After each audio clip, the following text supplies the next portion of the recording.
Hey, folks. Hey. Good evening and welcome to the Beans and Dice podcast. I'm Carlos. I'm Rob. And we're a podcast about how we game. It's just Rob and I tonight. We are on location at Studio B. Yeah. Which is Studio Bean for Beaner. Not so on location. Back to the home office here. Home location. Yeah, it's our first time back home in a while. Well, we've been traveling the last couple of weeks. Yeah. We have. We were at Armada Games last week. Yep. Week before that, we were at Your Turn. Right. Board Game Cafe in Zephyr Hills, Florida, which is owned by our good friend Dan Erdzik.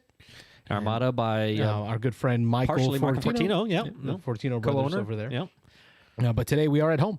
You really can't see the table, but Rob and I are in the middle of a match of, where's the box, Robert? Where's the box? I don't know. I got the... What'd you do with the lid? I don't know. Lawyer Up. Lawyer Up. I got the... We're playing Lawyer Up right now. Little tiny manual here. Yeah. So we had to rush back to... there's the box. Yeah, but no lid. Oh, did you seat the lid in there? Yes, I did. It's tucked into the bottom. There you go. Tuck it in like Buffalo Bill. There you go. Lawyer Up. Lawyer Up. Yeah. So we're in the middle of a two-player match of Lawyer Up. First game for you. First game for me. First time you played it. Second time you played it. Yes, I played it once before. So you're kind of walking me through that. But that's where we're at, and that's what we're doing. It is Thursday night. Yep. And, Robert, I got to say I'm shocked. Like, we're in, what, May?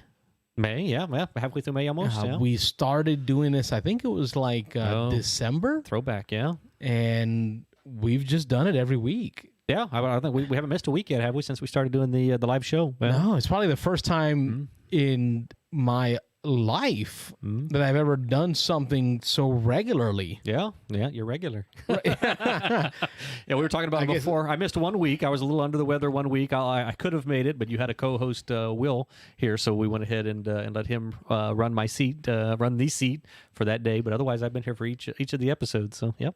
I've been doing this with you now since December, and I'm stunned that I'm still doing it. But I think it's because I really like this format. Oh yeah, it's fun.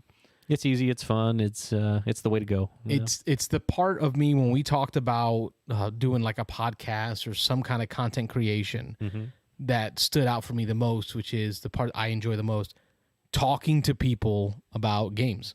Yeah, what you're playing, what you're up to, things like that. So it's made it easy for me. We've had to feel it out a little bit, and we're still feeling it out. I mean, we're still making changes, making adjustments. As you can see, the setup this week is a little different than we have in the past. So you've made some changes. You've made some of the cameras and things, some different angles here. You've made it a little more, I don't know if I'd call it permanent. Everything's temporarily bolted to something, but it's more bolted down than it was before. So hopefully we'll find something we like and the people like watching, and we'll lock in some of these cameras, some of these views, and stick with it. So yeah, the more feedback we get from you folks at home about what works and what doesn't work, it's going to help us to better the aesthetics and the production that we provide for you. Yeah. I'm kind of surprised because all of this, you say locked down, but I'm able to take. Oh yeah, I was able to take all this mobile the last 2 weeks, and that was interesting, fun. I think setup and tear down are under an hour now, so that's good. It's an hour at least to set up. Yeah, so tear down's about 30 to 45 minutes. Yeah, it comes down a lot easier than it goes up. That's for sure. But we're looking to do more of the remote stuff. That's been fun, having people volunteer to allow us to come into their places of business or just go other places and talk to different people. That's been fun for us, and I think the viewership has liked it. I know, especially last week with Mike Fortino over at Armada Games, we had a lot of people calling, and I was impressed asking questions about running a game shop. So that was really cool to kind of get some insight on that. So as long as we can continue doing that with hopefully in the future, maybe game designers and all that kind of stuff, we can start picking in other people's brains and getting into other parts of the gaming hobby. That'd be really cool. Yeah. I was pleasantly surprised with regards to the Mike Fortino show. Yeah. That's what we'll call it. The Michael Fortino show last week. Yeah. How many people called specifically to ask him questions about his shop and his game ownership, what it's like to own the shop, what it is to collect games while being a shop owner. That was really interesting for me. So at this point, I'm going to let you guys know the line. The one phone line is open. 813-618-7099 is our phone number. 813-618-7099. Give us a call. Talk to us about what you're doing gaming-wise, what you have going on. Outside of that, Robert and I are just going to catch you up on what we've been doing gaming. Yeah. And then we'll talk about some items and articles in the board gaming news world that we found interesting. We'll talk about those, but interrupt us with what you have going on, please. Do not feel like what you have to contribute is not worthy. That's what I'm seeking. I'm seeking your contribution on what's going on in your gaming world. What have you bought? Oh. What have you backed, Kickstarter-wise or other? What are you interested in? Yeah. And speaking of that, we got a call coming in right now. Already, right off the bat. Let's take a peek here. Beans and Nice Podcast. State your name and where you're calling from. This is Mitchell from Louisiana. What's up, guys? Hey, Mitchell. We know we can count on you calling in. We need it. It's definitely needed. I hope you guys aren't getting tired of hearing my voice. No, absolutely not. We like the repeat callers. Yeah? So what's going on, Mitchell? What's your topic for us? How you guys doing today? We are well. I was just going to see. Yeah. I was wondering. So my first time I ever called in, we talked about After the Empire, and I think I told you guys that I heard about it years ago whenever it kickstarted, and I'm not a big Kickstarter fan, so I didn't do it. And I bought it, and I ended up not getting the Kickstarter version. I got the retail, and I regretted it. Oh. Well, they just launched a reprint, and there's an upgrade pack to get just the upgraded component. I've heard that. On GameFound.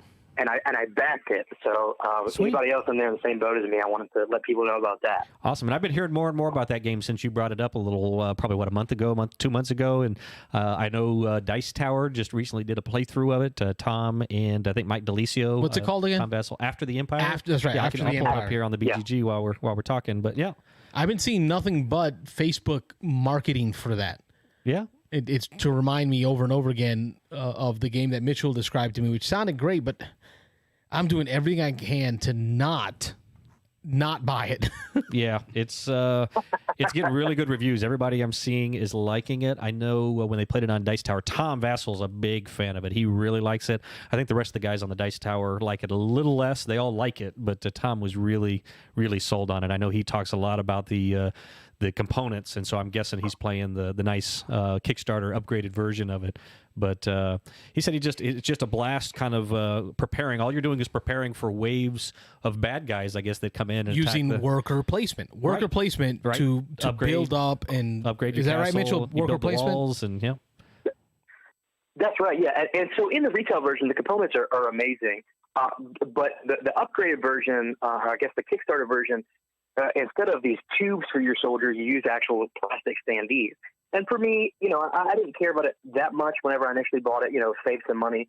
But whenever you put your soldiers on your wall, the little cubes don't fit just right. So that's why I really felt like I need to go with the upgrade kit. I'm hoping those little plastic standees will fit on the wall better. So it's more than just it looking good. I think functionally it'll make the game a little bit easier as well. Not easier, but more manageable to play as well. Sure. So let me interrupt you real quick, Mitchell. I heard you say upgrade kit. Because I was just about to offer to buy your first version. Oh no, yeah, it looks like it's just. Are you gonna buy his old components? You gonna buy just his old parts? Yeah. Rob will buy your cubes. Yeah, I appreciate the offer, but I already paid for just the differentiated components on GameFound. Okay. But otherwise, I would have taken you up on that. Got it. So days too late there. They Sorry. offer a kit that provides upgraded components, so you can upgrade your old version to the plastic. Is that what you're saying? Correct. Yeah, there's several versions out, so you can still get the retail version, and you could buy the full Kickstarter version, or you could get just the middle.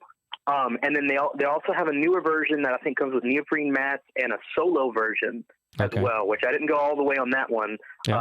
I'm not a big fan of solo games, but yeah, so there's a lot of buying options out there now. I saw the mat here as I'm scrolling through the pictures on BGG. There was a picture with the mat, so that looks nice. Yeah. Yeah. I didn't go for the mat just yet. Maybe eventually, but sure. Right now I just I don't know the details of it, but also in the upgrade kit that I got, there's a mini expansion I think called Captain of the Guard. I think it was like a Kickstarter exclusive or something. Okay. That I'm getting as well. So that'll change the gameplay a little bit. I know that it's described as a mini expansion, so it may not be a massive thing, but yeah.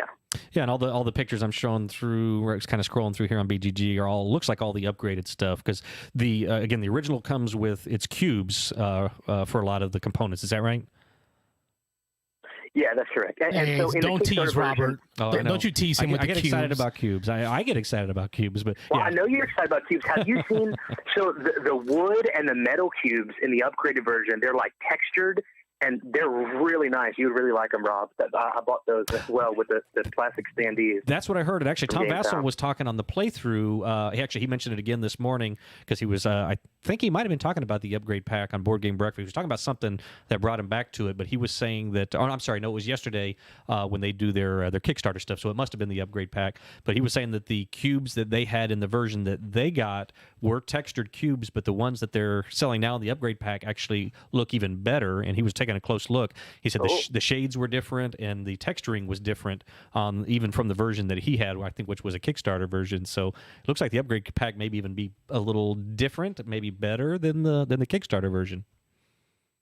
Oh, good to know. I guess I'm getting a better deal than I thought then. Yeah, very cool. All right, so I can't, come in and lowball you on buying an old item because you're just upgrading. Okay, so I have to make a decision here. I think it's the last couple days, right, of the Kickstarter? Of the Kickstarter? Yeah, it's not a super big campaign. And the only reason I went for it is because, they already have all the stuff. They say as soon as the campaign's done, they send it off to the printer. So it's not going to take years like the first time.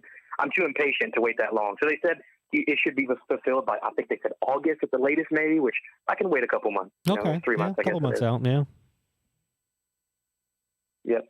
Cool. Another game I played this week, first time in a while. Have you guys ever played the Island of Eldorado? I have not. I'm familiar with it, but I've never played it.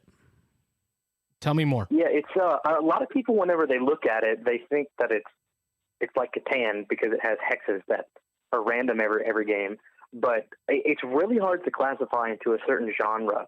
But, you just start with one hex and you're explorers, and as you move around, you flip over the tiles. And so it's a different map every game, and you're trying to find these shrines on the island. And so there is some randomness in who finds the shrines, but as you offer offerings to each of the shrines, you get strength. And so in order to win the game, you have to give an offering at every shrine, and also you have to find an artifact in a cave. So one of the tiles is a cave entrance, and whenever you go through there, there's a second map with a separate set of tiles that you have to find an artifact in there, and there's monsters and stuff. And it's a kind of resource management. In that way, it's like Catan, but you can choose what resources you're getting and build things and build armies and things like that. It's a lot of fun. It's very unique, hard to classify, but I got that to the table again this week. Cool. Give me the name again on that. Island of Eldorado, I believe. The Island of Eldorado. Isn't there an Eldorado board game or card game from before? Maybe there is something I think just called Eldorado, but I've not played that. So these are not connected. You don't think? I don't think it's not that I know of. No, okay. I could be wrong, but Island of so. Eldorado. Okay.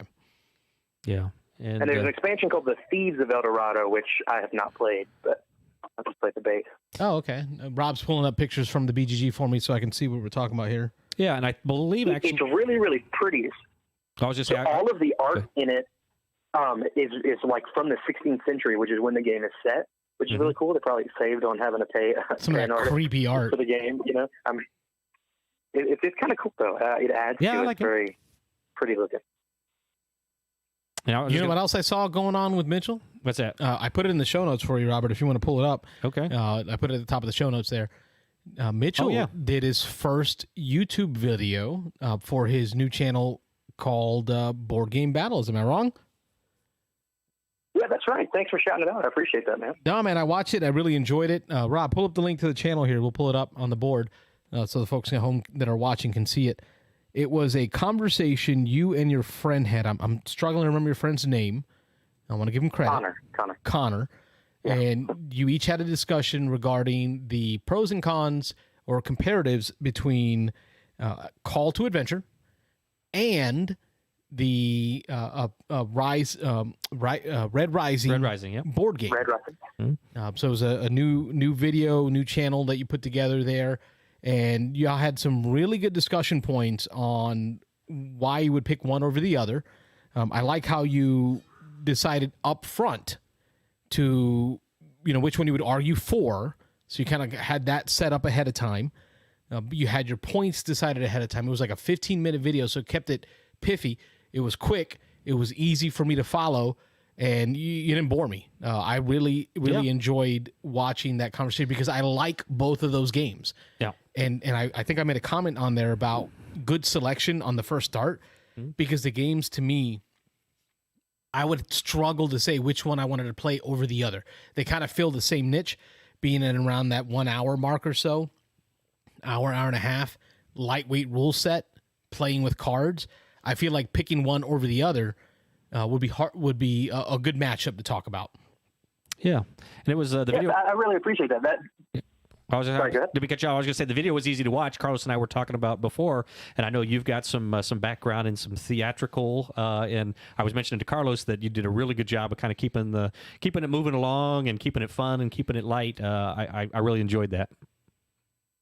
Yeah, thanks, man. I appreciate that. I mean, that's basically the concept of the channel. That every week we'll pick a genre or a type of board game, and we'll each kind of pick our champion and duke it out. And then over the course of the week, we have the viewers comment and discuss and eventually vote. And so the next week, so on Tuesday of this coming week, we'll make a video and announce the winner of the ballot of the vote. Excellent. So it's not quite as interactive as you guys with the live call-in show, but sure. Hopefully we'll have some interaction with the people to continue our discussion and voting, and we'll crown a winner next week. Well, I know I voted and commented, so yeah, definitely keep that going. That's a lot of fun. But I think the viewers really want to know more about how is it that you're able to sustain such Jimmy Neutron level hair. Yeah, hair's impressive. Yeah. It actually doesn't take too much product these days. I was gonna I've ask been about doing product, this for years, and honestly, whenever my hair dries, it pretty much just goes that way, and I kind of just have to put a little bit of water to maybe get some of the flyaways, you know. Because, brother, I cannot help but think Jimmy Neutron when I see that hair, and I love it. It puts a smile on my face. I get it all the time. Oh, yeah. Congratulations on finishing up the, I believe it was a master's degree? Yeah, I just finished this past weekend, the master's in theater. Awesome. I think I saw you posted something about that online as well, so congratulations on that. Yeah, very cool. Yeah, thanks. Well, guys, I'll let you guys get some more callers in. Thanks for the chat, and we'll talk soon, I'm sure. All right, we'll look forward to the next video where you let us know who was right, which game the folks want to play Who more. was right? Who was right? Oh, no, it's always right and wrong. There's no middle ground here. I agree with Robert on that. For sure, yeah, and we're fixing to film a second episode with another friend of mine that'll come out the next week. So, yeah, we'll keep them rolling. Oh, cool. Yeah, have fun, man. And yeah. And I like what I'm doing here, I have no idea what I'm doing, but all I know is that for me, and I'm hoping for you as well, that part of what you're doing with regards to content creation is just another extension of the hobby. And it's fun. Right? That you have fun with it. Yeah. And that whether or not it blows up or folks, give you all kinds of adoration for it, as long as you're having fun, keep doing it, man. Yeah. So sure. I appreciate you helping me with it. I mentioned this to you.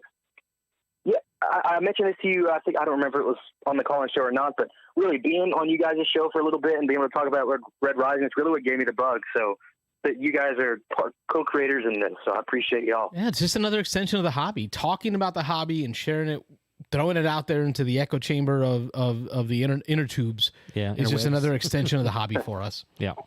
So keep it going, Bobby. I appreciate you. Sure. Yep. Thanks for calling. Keep up. All right. Have a good night. Bye. All right, that was our first caller of the evening, Mitchell from Louisiana. I believe it's Iberia. Sounds right. Or New Iberia? New Iberia? New Iberia? Yeah. Not the old Iberia. No, it's the new Iberia. You can't have old Iberia. It's got to be can't new mix your new and your old. Iberia. Yeah, it's got to be one or the other. Yeah. Mitchell talking about, man, I keep seeing, Robert, the levels, me, I've done officially, I think it's 3 Kickstarters on my page, on my Kickstarter page that I've ever completed. It was Tacticus. Okay, yeah. It was Christian car. It was like a Cars for Humanity for Christians. Yep. And then that's it. I've done 3, and I Okay. really am not looking forward to doing more. Yeah. But I've only done one. wow, Just Frosthaven. when it comes to After the Empire, I'm struggling. Like I'm Stay away. right because it's got worker placement. It's got tower defense. It's got like plastic peoples, kind of like the size of 868 Vikings type Okay. of a size of miniatures. Yeah, that's what it looks like. Little ones. Yeah. It just looks good. Yeah, I mean it looks nice on the table from what I've seen of it, and it looks like fun. It's kind of like a tower defense. Like I say, it's just kind of waves of bad guys coming, and you're in between the waves. You have an opportunity to buy stuff and upgrade stuff and build stuff, and it's kind of the inevitable. At some point, you're going to get overrun on one side, so you kind of got to decide, do I just give up that side and beef up on the other side of the tower of the castle or whatever? So yeah, it looks like fun. Yeah.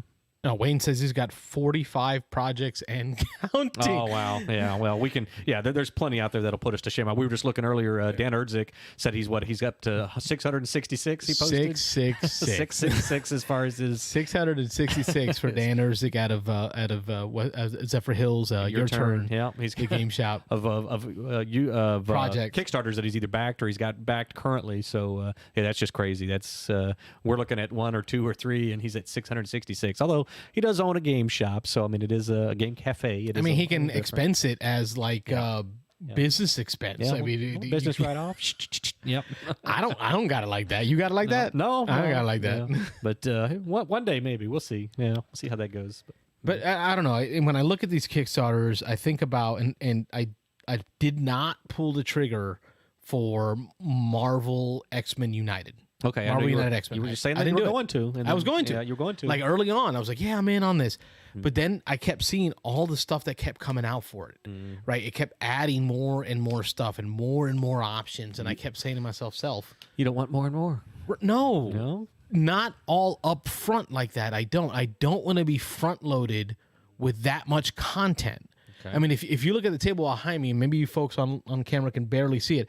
It's just covered in tanks, blister packs of tanks for a little game called World of Tanks, by Gale Force 9, because they come in waves, right? I bought the starter set, and then Wave 1 came out, so I bought all 6 tanks that comes with that, right? And then Wave 2 came out, I bought 6 more tanks, and then, I got dice to go.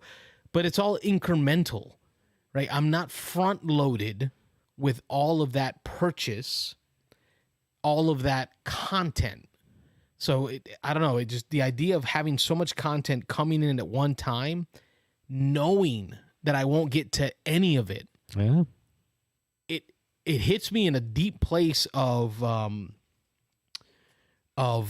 inferiority, of inability. That's an interesting way to look at it. To touch it, to play it, to get it to the table, right? Then you get that regret feeling of wasted money. Right, I can do that on a drip, right? Where I'm like, okay, I get some expansions here and there as they come, and some of them get to the table, some of them don't. But when you get it all front loaded on you, it looks like it's just a bunch of boxes to check, tasks to complete that I know I won't, and I don't want to feel like a failure. But you got it all. You got it. It's there. So I didn't even put in for it. I'm just gonna wait until the Walmart edition shows up, and I'll buy that, and I'll leave it at that. The skinny edition. Yep. Yeah. All right. So that's how I'm feeling right now when it comes to Kickstarter stuff. No FOMO for you. You're not on that fear of missing out, huh? No, I think if I make myself miss out, I can't ever fear missing out. Okay. Because I already know I'm missing out. One way to look at it, I guess. Prepare yourself for the worst. I will fail on my own, sir. Yeah, I guess that's one way of doing it. Yeah. All right. Phone lines are open, 813-618-7099. I'm Carlos. That's Rob over there. Yeah. Beans and Nice Podcast. We just talk about what we're doing gaming-wise. We got a list of articles we're going to talk about that interest us. Yep. But we're also going to talk about games that we played until you interrupt us with what you have going on. Hopefully, your phone calls. Yep. So, Rob, what have you played? Well, I know you mentioned, you reminded me that I haven't touched back in a couple of months now on My City. I'll pull it up here real quick on the BGG, although we've talked about it several times before. I'd mentioned in some episodes, but it's been probably a couple of months now since I've talked about it, that me and my 2 kids, my 17 and 15-year-old now, we're playing through My City. And we finally finished it. It has been a couple of months ago that we finished it. I just forgot to circle back and let everybody know. I think last time I got a call coming in. There we go. Nobody wants to hear about your My City, Robert. Obviously. Yeah. Beans and Nice Podcast. State your name. Where are you calling from? Hey, it's Wayne from Tampa. How's it going, guys? Hey, Wayne. Hello, Wayne. Good evening. What's going on? Nothing, Ned. I heard you made a comment. I kind of agree with that. I think the Kickstarter comment about going all in on these massive projects. I think the only major large scale thing I ever backed was Sentinels of the Multiverse back in the day, a couple of years ago now. And I have this giant box of Sentinels of Multiverse cards just sitting in my game room unplayed since it showed up, and it's just because I got everything, and it's like how you can so the 45 projects I back, most of them are individual games or one game and an expansion. I shy away from like those giant things. Oh, it's in here. Robert's looking around. Yeah, I'm looking around. I got a It's copy here on of a it. shelf somewhere. I'm trying to find it, but I can't locate it. But Wayne, was it a Giant punch in the black gut box. for you to see a new edition of that game coming out now on Kickstarter? Like, how does that feel?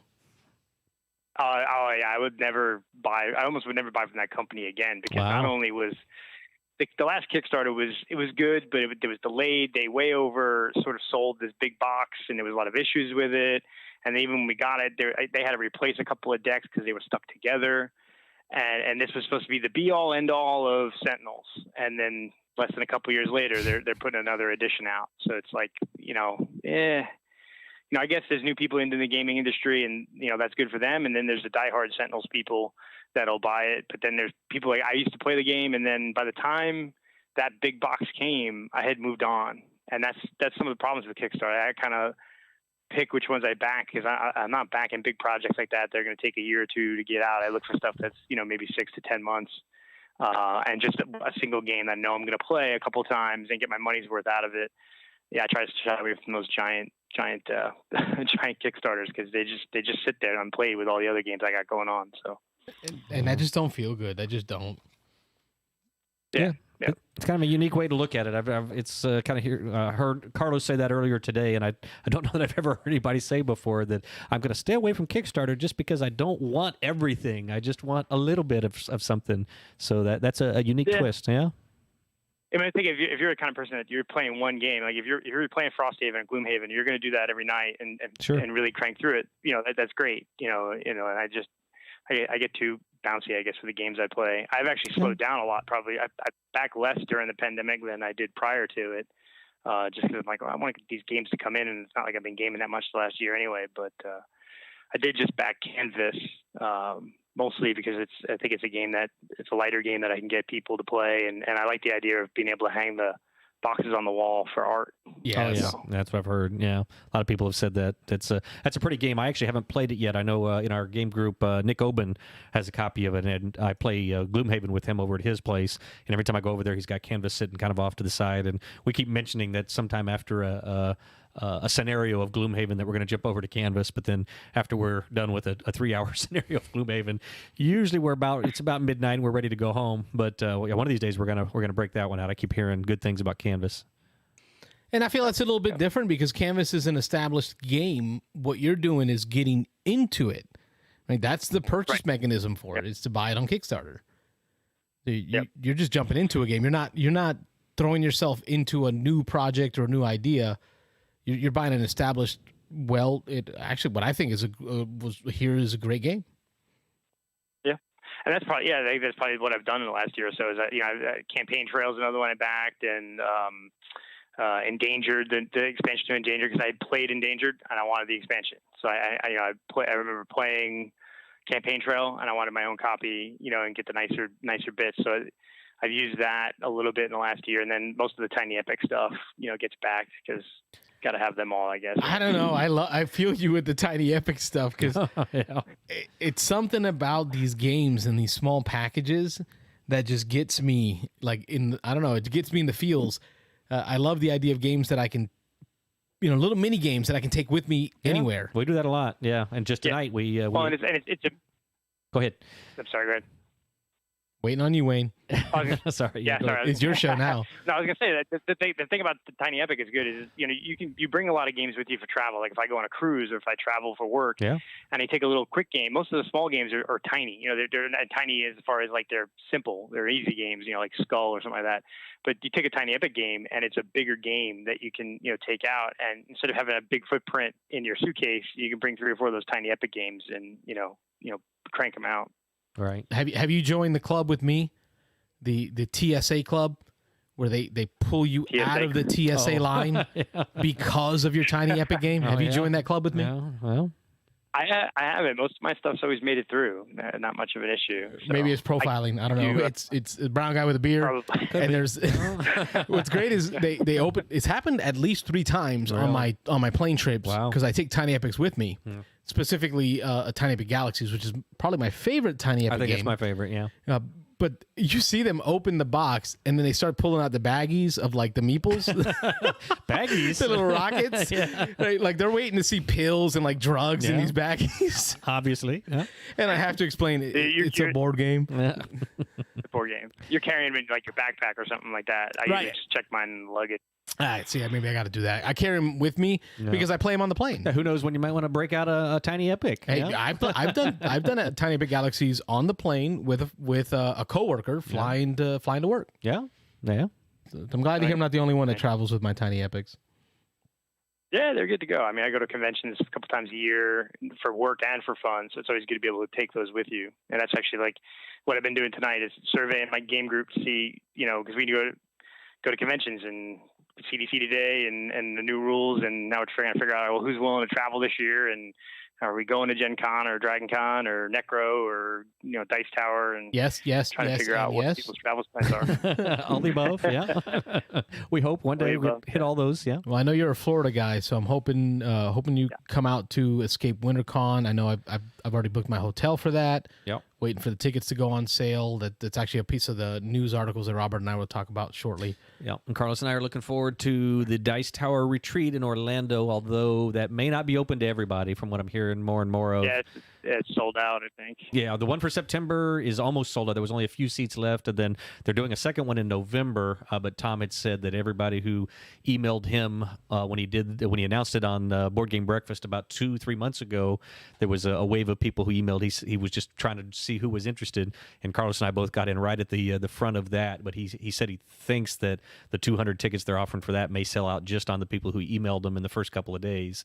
So, but if not, he said they're going to open that up in June probably for any tickets that are remaining. But we're looking forward to that one as well. That and Escape Winter. Yep. Yeah, the new guidelines that came out today are great. Robert and I are both fully vaccinated. We are ready to go. Yep. You name a convention, we want to find a way to get there. So hopefully we'll see you out that way. Yeah.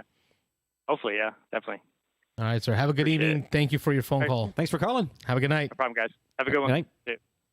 Beans and Ice Podcast phone line's open, 813-618-7099. The line is open. Call us. Talk to us about what you're gaming about. I wanted to touch on a little bit of what Wayne talked about. Okay, yeah. Quackalope. I'm not sure if you're familiar with the podcast. Or I've heard of show, it. I haven't. Podcast and YouTube show. I believe it's run by Jesse. And he recently did a conversation with Alex of Board Game Go. Okay. Regarding Kickstarters, right? Getting off of Kickstarters. Oh yeah. Right. But he talked about the progression of Kickstarter for gamers. So in the sense that gamers have this thing where they purchase a whole bunch of games, right? And then they get into the regret mode, and then they become more selective in what games they start buying from there. Well, Beans and Ice Podcast. State your name. Where are you calling from? Hey, it's Barry from Tampa. Hey, Barry. Hello, Barry. Hey, have you guys seen the pics of people who've gotten their big box of Terraforming Mars and every individual metal cube was its own plastic baggie? I've seen people posting pictures of stacks of baggies. That's, Robert, pull it up. Yeah, I want to see this. I don't believe it. I'll try to find something. Yeah, let me see if I can find while you're talking, Barry. So, Barry, you're saying that they received their big box of Terraforming Mars, and each and every metal cube was individually wrapped? Yes. Every little metal cube came in its own baggie. That sounds insane. Like a waste of energy, effort, and time. Yeah. Someone pointed out if you're so that worried that your metal cubes will get scratched up just shipping them, was it really worth paying the money to get the metal cubes?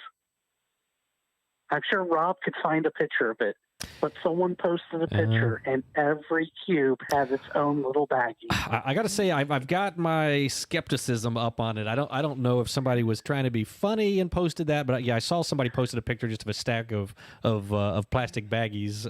But yeah, I have not seen anything. I'm looking now to try to confirm that all the stuff I'm finding doesn't list it, so I'm searching the web here right now. Rob's working his Google Foo. Yeah. We're gonna have to take your word on it, Barry. Yeah. It sounds crazy to me. It just does. The amount of energy and effort to individually wrap, the amount of plastic involved. Because I bought the metal cubes for Terraforming Mars. from Board Game Geek. Board Game Geek has a store.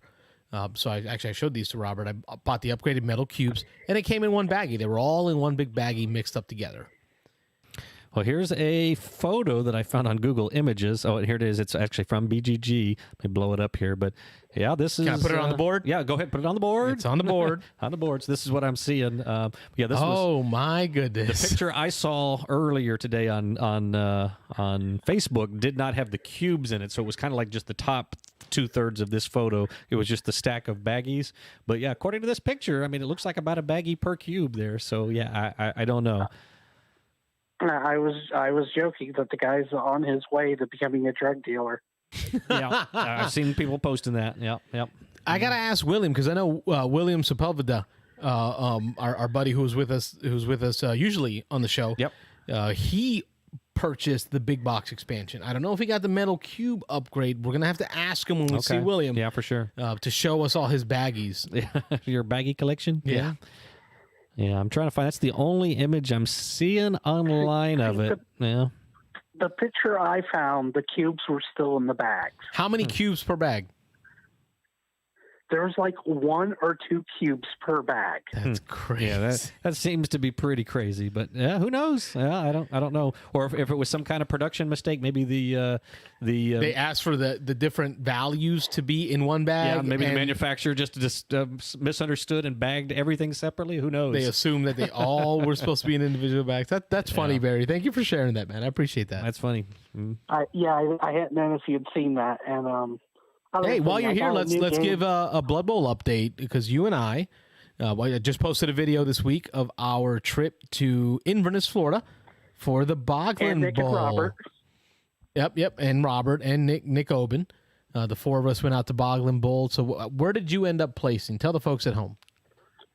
I ended up placing like 3 places from bottom. And I wasn't very far. Awful. I wasn't very far ahead of you. I think I ended up 22nd out of 28 coaches. Okay. But I think I did better than Rob. Bless me with our love. Well, y'all represented. No.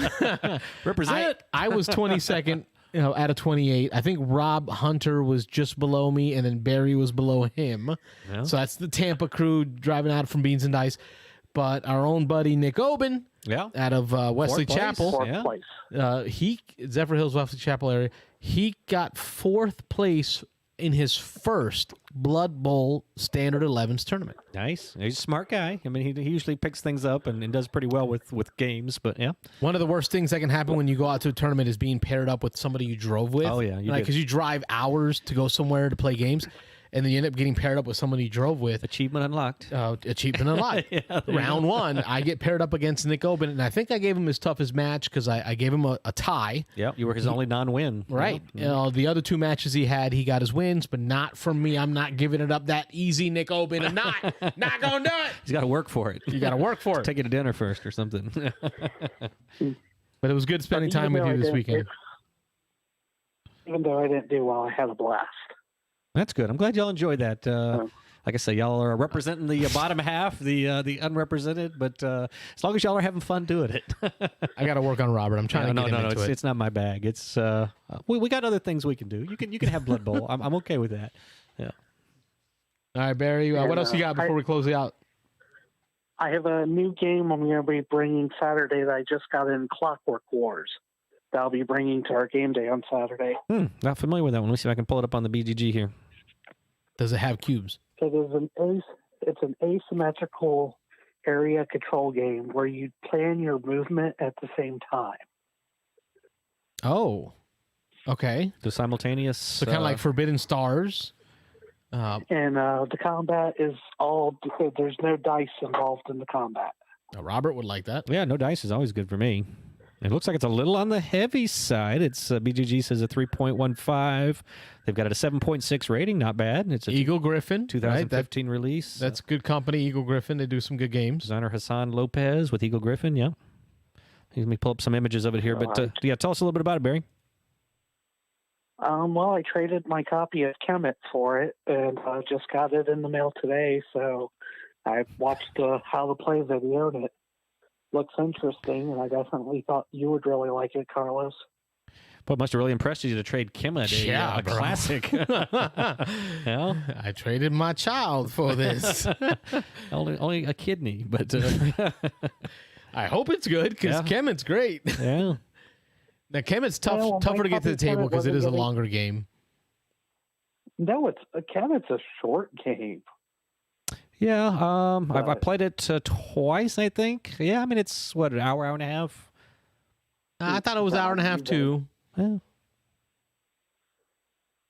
But my copy wasn't seeing any play, and this guy had this for trade, or he was selling it, but he was selling it for more than I wanted to pay for it. So I said, hey, would you trade? Mm-hmm. So we traded, and it just came in today.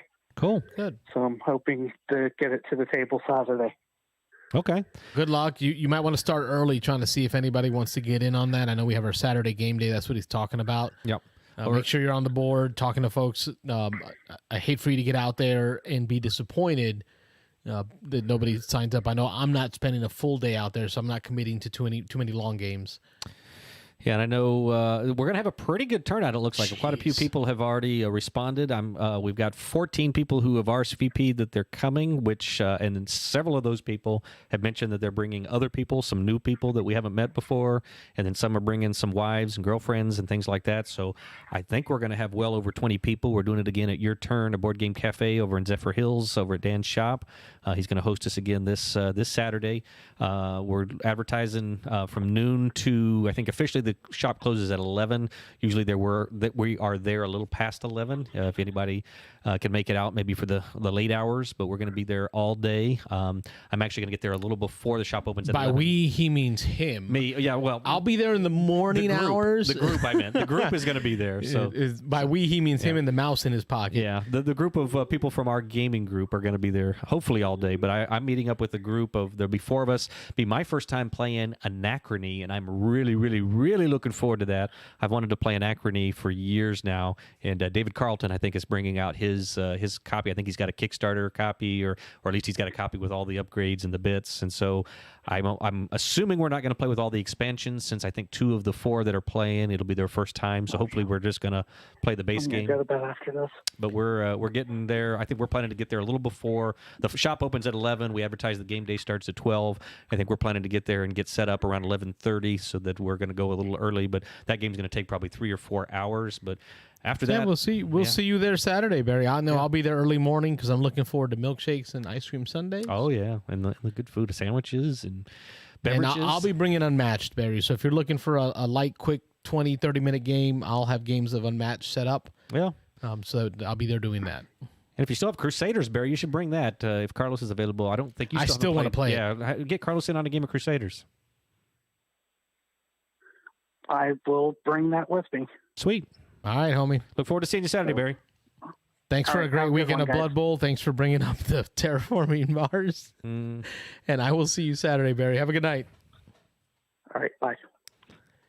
All right, folks. Phone line is open, 813-618-7099. Robert and I were talking about what we're going to be doing at the Beans and Dice Saturday game day monthly get together. Game day once a month. Yeah, the second Saturday normally, but we pushed back this time because of Mother's Day. Mother's Day was last weekend, so even though we do it on Saturday, we figured that weekend was good to stay away from, and so we pushed it back one weekend. So next month we'll be back to our second Saturday game day, and we haven't absolutely set a position right now. We're at Your Turn, but we may move that around as some places start to open. Speaking of starting to open. All right, segue. All right, so I'm hearing that Wizards of the Coast has announced that they're going to end their embargo on in-store gameplay of Magic the Gathering starting 28 May. So 28th of May. I have a feeling that the game stores that still don't have game spaces open, such as Cool Stuff, Armada Games, right? So they still don't have, they have retail space, right? But they don't have the game space open. I have a feeling that's going to change. It's going to have to coming in June. Yeah, it's going to have to once they open up that tournament play and league play and stuff like that again. For good or for bad, for better or for worse, whether the retail locations want that to happen or not, I think it's something that's going to happen. Yeah.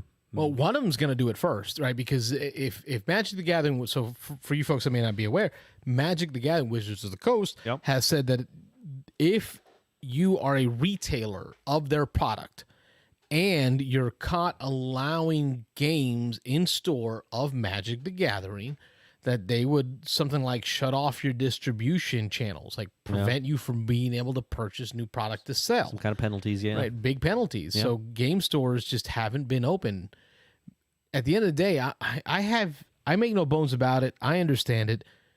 Most gaming retail spaces that have gaming space make a lot of their money off of Magic the Gathering. Sure. Right, they do their Friday Night Magic, they do their multiple tournaments, their booster packs. These folks come in and spend buckets big of bucks. money to buy cards to play Magic the Gathering, which I'm totally cool with. Yeah, because at the end of the day, it allows Robert and I, right, even though we don't participate in Magic, but it gives us space to play. Yep, it funds our habit. On the converse, when Wizards of the Coast said, "Hey, you can't play our stuff in store," I can see why a store would say it's not worth opening up the gaming space, risking our ability to sell this product. Yeah. Risking, as we learn more about this, a cross-contamination of any, contagious diseases such as a coof. Sure. Right? Risking all that, your brand, your reputation. I mean, there was a shop owner here in Tampa, I believe, was arrested. Am I wrong? Oh, yeah, that's right. Yeah. In Tampa, in the Tampa Bay area, for allowing gaming to go on in the shop early on in the situation. Yeah, I was way back. But so why risk that if your big bread and butter, game is not allowed to be played? Yeah. Yeah, I mean, it wouldn't be worth it. Doesn't make sense. I mean, I understand they're trying to support the public, and I'm sure they must have had some locals who were asking for that, and so they figured, hey, well, we'll accommodate if people are willing to take the risk and they want to come out. And again, this was early on in the pandemic, but they figured they would be receptive, they'd be open, they'd do what the public wanted, and got into I think he was arrested or a lot of trouble for it. Yeah. Mm-hmm. Why risk it if you're not going to be able to even allow them to play the one game that makes you the most money. Makes you the cash. So with this news, that's huge to me. That's huge. Huge. It's huge. We should be seeing gaming stores open. Armada Games in the comments says the shop was in St. Pete. St. Pete. Not in Tampa. Florida. Okay, yeah. So it's still in the Bay Area. Right across the Bay. Yeah, right across the bridge. Yeah. Kitchen Table Games is what Barry said. That's the name of the game shop. Okay. But see, think about that. Like, he still remembers that. Know. That's brand image. Oh, yeah. That's impact to your brand. For negative or for good or for bad. I mean, some people may be on the side of, well, hey, that shop owner, that was courageous. They stood up for the people. He went William Wallace on it. Yeah, exactly.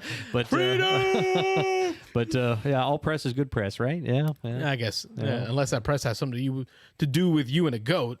And that's still bad press. Sure. Yeah. Okay. Yeah. But my hope is that we're going to hear good news soon from our local shop, Armada Games. Yeah. And the reason we love Armada Games, and the reason I love Armada Games, other than the fact that I've been going there for damn near 15 years, right? Like, since before my second kid was born, right? I've been going to that shop because I've always lived in the USF area as an adult.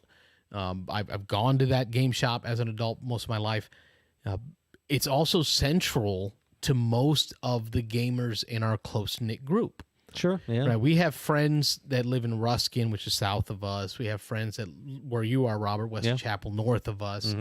We have friends in Lakeland, which is east of us. And then we have friends across the bay, which is west of us. But Armada seems to be that place where everybody's about 30 minutes away. Okay, yeah. Like, everybody's just about 30 minutes away from. So when we do an event, everyone's equal distance to get there. Sure. So I'm really hoping this is good news for us. We'll wait for AG8 Armada Games on the chat says we love you too. Oh, how nice. We love you. And man, we had fun last week. Oh yeah, that was a fun show to do. That was a great show. And not just saying because it was next to a Dairy Queen and I got to eat some ice cream. Oh yeah, right. That didn't hurt. Yeah, that didn't hurt. Doesn't hurt. But it was great. So that's some news there.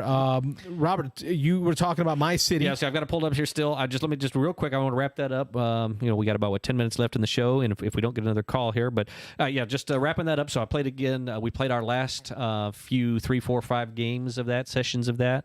And so me and the kids completed it. And I had hinted before that I had heard online, without any spoilers, of course, that there was a big twist in the last chapter. Each chapter's 3 games, 3 scenarios that you play, each one pretty quick, like 20, 30 minutes per scenario. But that there was a big twist that discouraged a lot, or made a lot of people not so happy with the whole experience. And I didn't quite find that. There was some ways to make a lot of points in those last 3 games that could have, the game is criticized a little bit that it artificially kind of keeps everybody close together, that the people who are leading take penalties, the people who are behind get advantages, and it uses that to kind of keep the game tight. If you're a super serious gamer, and this is not a super, super serious game, but if you're a super serious gamer, I could see that you maybe wouldn't like that. But for a light family fun game, it's fun to keep everybody involved. And actually going into those last 3 scenarios, that last chapter, we thought my 17-year-old had run away with it and was going to win. And we ended up, after that last game, me and my oldest ended up in a dead tie, and we had to go to tiebreaker points to decide the winner. And then my 15-year-old, my daughter, she fell behind fairly early on, and even with the handicap, we kind of knew going to those last 3 that she wasn't going to be able to bridge the gap, but she actually finished a pretty close third. It wasn't as big a gap as we thought, so she did still finish third. She finished a pretty close last place. Yeah, pretty close last place. It was last place, but I was surprised at how much she enjoyed, and all 3 of us enjoyed that campaign, the legacy of that game. It was a lot of fun, so I would definitely recommend it. Again, not for your hardcore gamers. Let's see, the weight is a 2.08, so it's definitely on the light side. It's a bit repetitive. I mean, you're kind of doing the same thing over and over and over again, but if you like tile placement, you like the little Tetris pieces and trying to work out a little puzzle in a little 15-20 minute, maybe 25 minutes at the most scenario, the rules change a little bit from game to game, and I believe it was 12 total scenarios that we played, and it was a lot of fun. We all enjoyed it, and actually we've talked about, I know Carlos at one point had said that he may be interested in playing, and I mentioned that to both of my kids, and they both said they're on board if we want to do a 4-player game, that they would love to play through it again. I want to do at least a game of it. I want you guys to teach me at least the basics of it. Yeah, it's fun. So I'm glad you guys were able to finish it. Yeah. Who's the champion again? RB, my 17-year-old. oldest. Yeah, so he the one that complained a lot because he was winning, and then he got kind of smacked for it. And he actually got pretty cocky about it. About halfway through, he had started saying, "I'm just better at this than all you guys are, and y'all aren't going to catch me," and it's pretty much done with. And then the next to last game, he made a dumb mistake, and he admitted it, and he was kicking himself for it. And he's like, I'm so stupid. I can't believe I did that. And it tightened the game up. So that last set of 3 games, again, the one drawback I think that people were talking about is, again, there is a way to make a lot of points. So in that last couple of games, if you're out ahead and you make a mistake, people can catch up to you. But other than that, it was a fun game. It was a blast. So it was a lot of fun. I recommend it. Good. That's Robert's closing on the topic of My City, which is the board game that him, his daughter, and his son ran through the entire campaign of, and he will soon teach me how to play. Absolutely. Yep. I want to talk a little bit about Palm Island. Oh, yeah. I was going to say, you introduced that to me tonight. Yes, we did. So Robert and I had dinner tonight, but during dinner, I was able to show him Palm Island. Let me get this on camera for you folks. Palm Island. There it is. It's a Palm Island is a game where that you can take anywhere. The cards are made out of plastic, so they can get wet, they can get nasty, which is fine because we were eating chicken wings. Yeah, we were at Beef Brady's eating having wings, cold beer.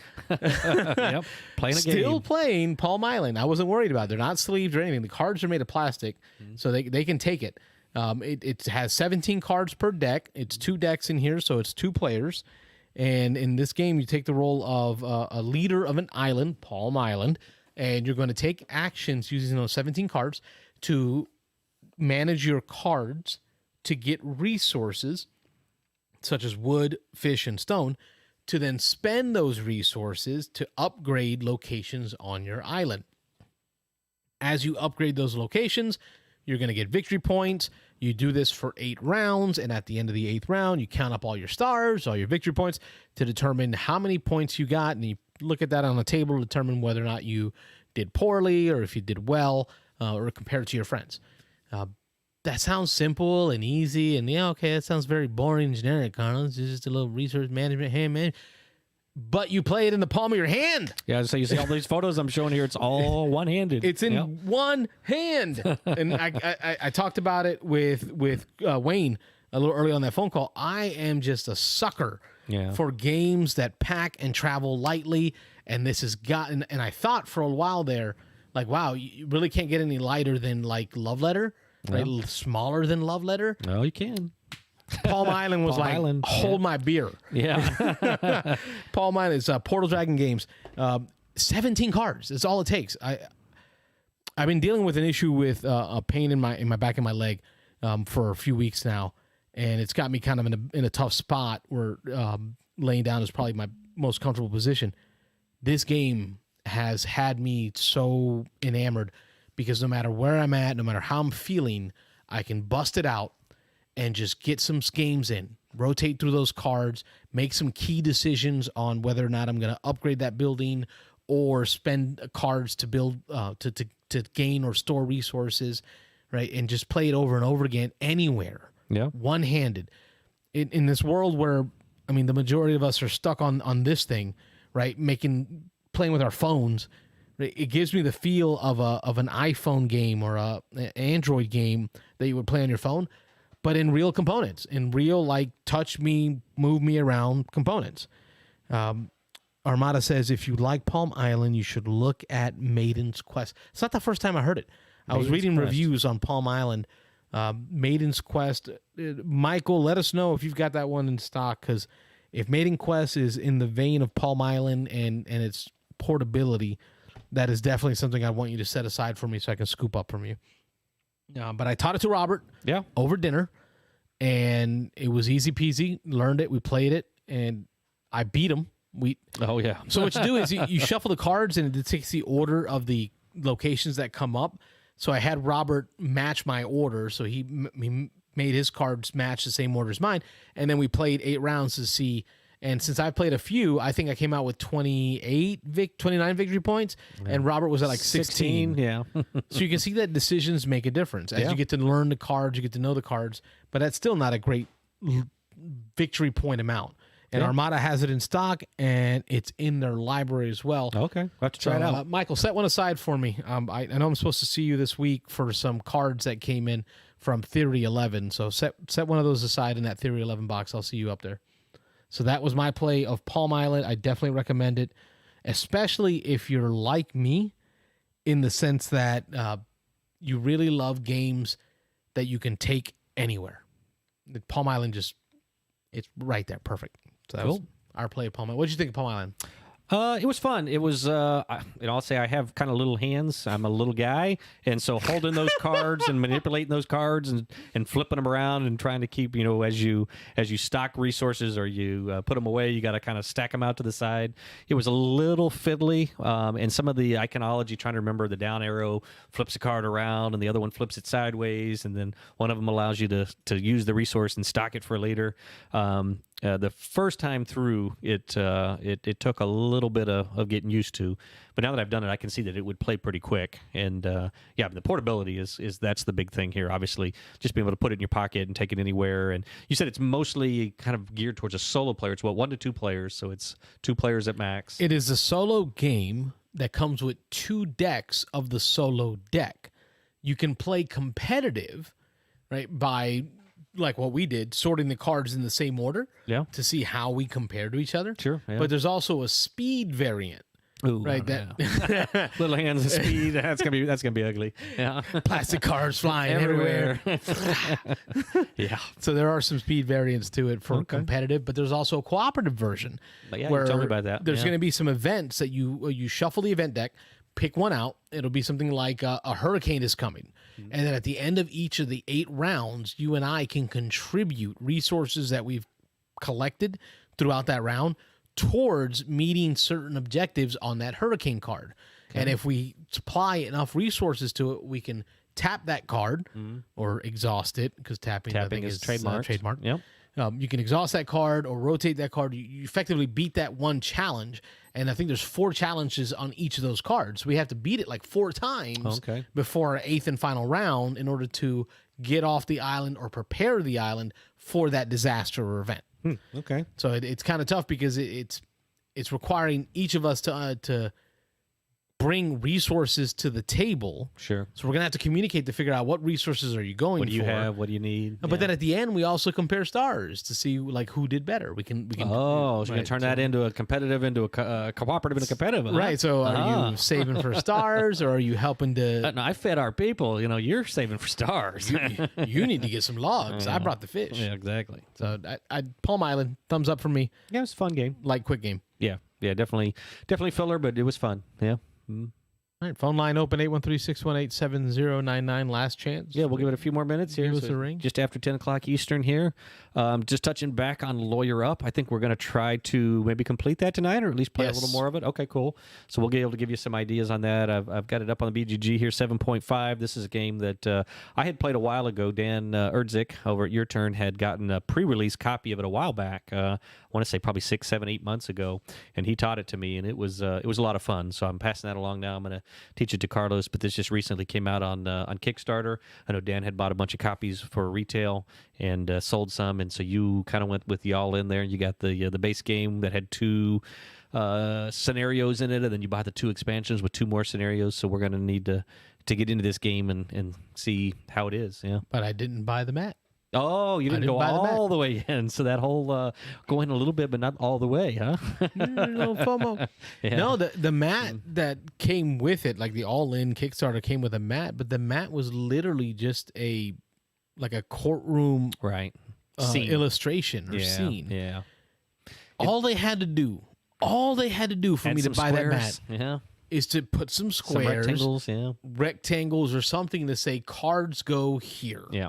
Mm-hmm. Right, you help me organize my table. I agree, and I'll give you money. Yeah, but if you're just selling me a piece of artwork, the courtroom sketch on a neoprene, not worth it. I'm not spending the $20 for that. Yeah, we'll use our Game Toppers mat here. Right. And just, I took $20 and bought some ice cream. Yeah, just saying, ice cream. Well, I agree. Yeah, it was not overly impressed with the mat either. When I saw it, I was a little surprised that it didn't have some setup instructions or some boxes or something to guide it. But it was just basically a courtroom scene. Yeah. Hey, did you see that the Escape WinterCon, there was a comment trail on the boards? I think you brought it up to me earlier. Yeah. I threw this out there. So Escape WinterCon I think it's Orlando, Florida, every year. It's a fairly-ish new con. They had combined with... It's not new. Well, it's been around. It's been around. And then they combined with Dice Tower for a while, and then they split off last year. Well, the plan was to split off last year. Who split off? It canceled. Well... Escape Winter got kind of kicked off, I guess, but they got kind of booted to the Dice side. Tower and Escape Winter, the organizers of Escape WinterCon, Dice Tower decided to take their name off of the con, right, and create their own convention for good reason. But Escape WinterCon had to continue doing their own, so we went last year, which was probably the last convention we went to before the COVID hit. Might have been. It was February. Yeah, probably. And it was amazing. I had a blast. Yeah, it was fun. It was. I don't know if I'd say amazing, but it was fun. Yeah. Oh, I had a blast. Oh, did you really? It was next to was it a Village Inn or a Perkins? I can't even remember anymore. It was a Village Inn, I think it was. Yeah, and then there was across the street was the Popeyes chicken with the chicken sandwiches. Yeah, so I don't rate a con based on the food choices around it, but anyway, I do. Apparently. I rate cons on food. Okay, but yeah, it was. So there was a little bit of controversy. I don't want to get too far into it, but a couple of months ago there was some hubbub about it because it appears that there's been a family situation, a personal situation of the organizers have gone their separate ways to some extent. I was a little worried that things would change and it would impact the fact that the con was going on, which is supposed to be in September of 2021. I've already booked my hotel rooms. Right. Like, we had planned to go. I think we went last year in the same manner. Yeah. But come to find out, it's all still on. Right. It's all still on for September. So it was in limbo there for a while, but they just recently announced that they are going to go ahead and do it. They're getting ready to start selling tickets, I think, here in the next couple of weeks. And then there was another little bit of controversy that, again, it may or may not be an issue. We were kind of looking more closely at it tonight before we came on the air.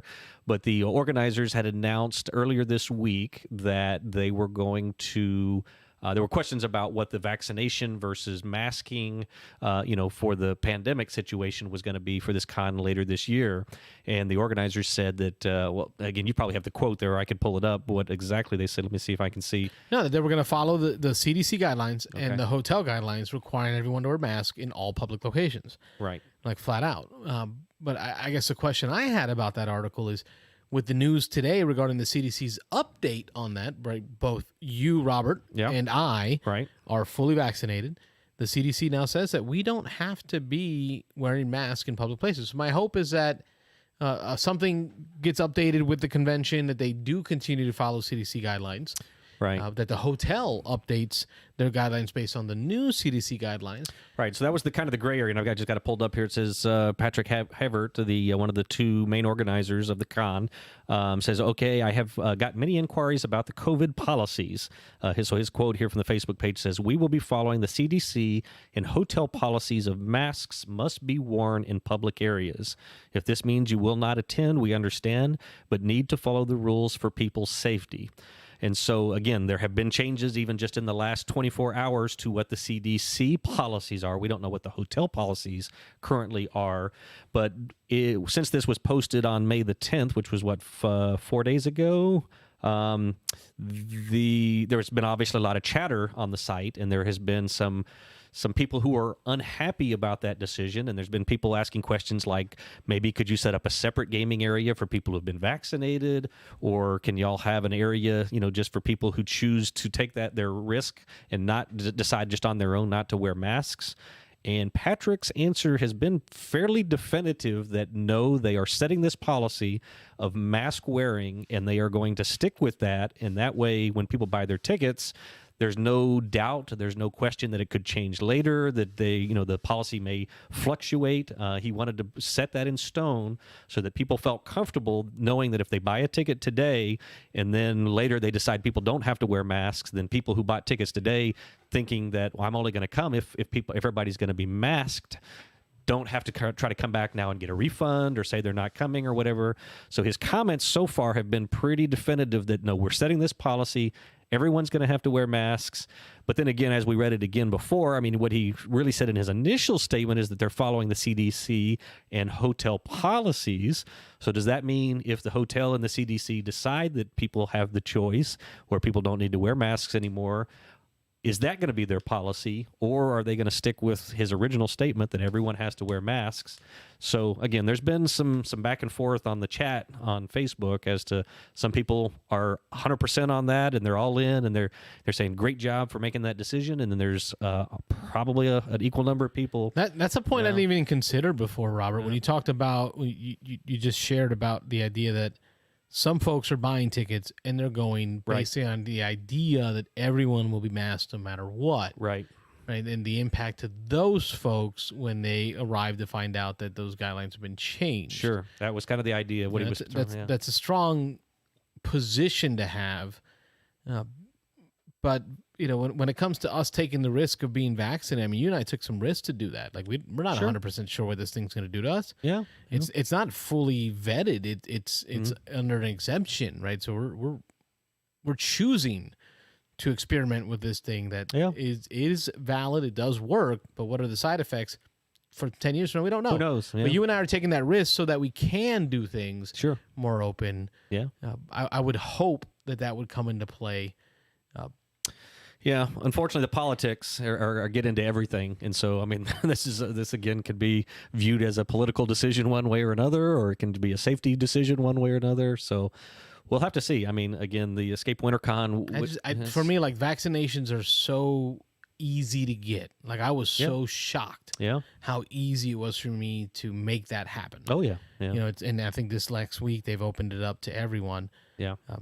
Pretty much, it's all down to age 5. I would hope that us taking that risk and doing that would allow us the opportunity to be more free in what we do each and every day. Right. Yeah. But like I say, I mean, there's some people who we're keeping an eye on that one, and I'm sure our show will continue to report on that as things change. Yeah, for sure. Yeah. Another big piece of news was the Game Center out there in Minnesota. Minnesota. Minnesota. So Fantasy Flight Games used to own a game center out in Minnesota, and they used to host the X-Wing World Championships, the Star Wars World Championships out in Minnesota, and it was sold along with Fantasy Flight Games to Asmodee. Yep. The company Asmodee back in it was 3 or 4 years ago, 2014. Wow, it was a little while ago. Flown. Yeah, a little while back. But the previous owner, Christian Peterson of Fantasy Flight Games, the founder, yep, he ended up buying the game center back. Even though his profession is no longer in the gaming world. He left board gaming for some other more lucrative pursuits, and he's supposedly has done quite well financially over the last few years. And I guess Fantasy Flight had announced that they were going to either demolish this building or they were closing it down, and they were going to look to sell the space. And he swooped in, and he didn't want to see it go away. So just kind of as from what I understand, kind of a public service, he decided to save this gaming center. And from what I understand, it's across the parking lot from the Fantasy Flight headquarters. So supposedly people from Fantasy Flight go over there during their lunch breaks and go over after work and play games. And I mean, that was the holy grail of any X-Wing player, right? Yeah. To get an invitation to go to X-Wing World Championships held at the Fantasy Flight Game Center. Yeah, 17,000 square feet of tabletop retail and food space. So, the beer too. Like they had full beers on tap. They had food. Yeah. They had retail space as well, which I believe they even sold non-FFG games like Games Workshop stuff. Like Probably. It was a place to go play games. Just be a gamer. Yeah. And as a X-Wing player in the competitive scene and following that scene, that's where the end of the season ended up, and it just sounded like an amazing place. Yeah. To find out that the Christian Peterson ended up having to buy it back to keep it going, to save it. Yeah. That's pretty cool, because the guy could have just been out and done with gaming after he sold it. Well, it shows his passion and his love, even though he's out of the board gaming professionally. He's got other pursuits, but he's obviously still loves gaming and loves the gaming community. So at least in Minnesota, he's supporting them. So that's great to see. Yeah, good stuff. The gaming community still going strong, still supporting each other. That was an interesting article. Yep. And I think we'll do our last article here, and if 813-618-7099 will be the last call if you get it in. But it has to do with the scenarios coming to Catan article on the Dice Tower News that I saw regarding Catan getting a new version that includes a scenario-based play, kind of like adventures, really spicing it up in a sense. Yeah. This were expansions to the Seafarers line, which I know Tom Vassell mentioned on Dice Tower this morning on Board Game Breakfast that it's an expansion to an expansion, because the Seafarers was an expansion to base Catan, and these are expansions based off of the Seafarers. So you have to have both base Catan and have the Seafarers expansion to then make these 3 new expansions playable or viable. But it really opens up some new scenarios, some new additional content for Catan and the Seafarers. And Catan just won't die. I mean, it's here forever, right? I mean, it won't die. It won't die. It's never going away. So I don't mind that. Like I'm not a Catan hater. Like Catan gave me some great runs. Well, it's brought so many people into the hobby. You constantly hear people say, and actually I know there was even in the sports world, the Tampa Bay Lightning, they had a thing during one of their games where they were asking, "What games do you play?" And then the players were coming on. They were like, "Oh, Monopoly, Clue, chess," but there were several of them who mentioned Catan. Catan's one of my favorites, and so that's when you're kind of into you've changed gears from the light gamer to the hobby gamer. So Catan's one that's brought a lot of people into modern hobby gaming. So it talks about how all players will work to defeat dragons, dig canals, and discover islands off of Catan, along with all the treasures they conceal. In addition, with such a number of myriad components, players can create their own scenarios and their own maps, so this expansion can add quite a bit of depth to the game. Yeah. I think that fits kind of like in your world. You really do enjoy more scenario-based, campaign-based, connected gameplay. Yeah. Yeah, I know you're more one-off. You like a lot more of a. I think one of your big concerns is having to try to get the same group of people together to play multiple over and over and over again. But yeah, if I can get that group, I definitely enjoy that that type of thing, linking some things together. Even though I don't like theme, but having a story that runs from game to game, a purpose from game to game, is appealing to me for sure. Yeah. I think this will give a fresh face to Catan that hopefully will get it back to the table.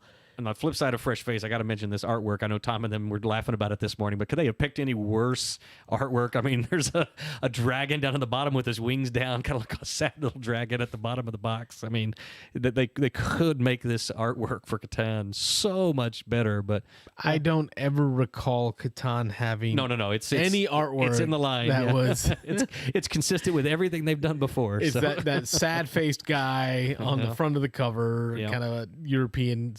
Definitely Euro game style. Yeah, for sure. Yeah, but I definitely give. I'd be interested in buying it. Yeah, just it'd be fun to play because I have the rest. So it's like I guess the completionist in me. Yeah, for sure. Maybe show it to my kids. I don't know if any of our kids have played Catan. Mine have not. Might have asked about it, but they haven't played yet. So, right. Yeah, we got to play it because they've been asking. Yeah, it's something like. Well, this is kind of because I remember used to doing over at Anthem Games. God, taking it way back. Yeah. Anthem Games. I used to do the Catan tournaments. Okay. Yeah. On I think it was like Wednesday nights was the Catan tournament night. Tournaments. Yeah. Catan. You know me. I like competitiveness. I can't help it. It's deep in me. Yeah. Well, there's some randomness in Catan. So tournament. There's randomness in Blood Bowl. Yeah. There's a lot of randomness in Blood Bowl. So that's why I don't play that one either. But jeez. Yeah. All right, well, anyway. that gets us a full block hour for y'all folks and more. And more, yeah. We will be back next week, Thursday, to talk about more games that we've played. We're going to give you our update on Lawyer Up, which is going to be the game that we're going to play now. For sure. We'll talk to you about other games. Hopefully, we'll get more games in this next week. But more importantly, we want to hear from you next week. Call in. Yeah, what you been up to. Yeah. Talk to us about what you've been playing. I'm Carlos. I'm Rob. We are the Beans and Ice Podcast. We're a podcast about how we game. We will catch you on the next one. Stay safe. We will see you all next week. Have a good night, everybody. Thanks for watching.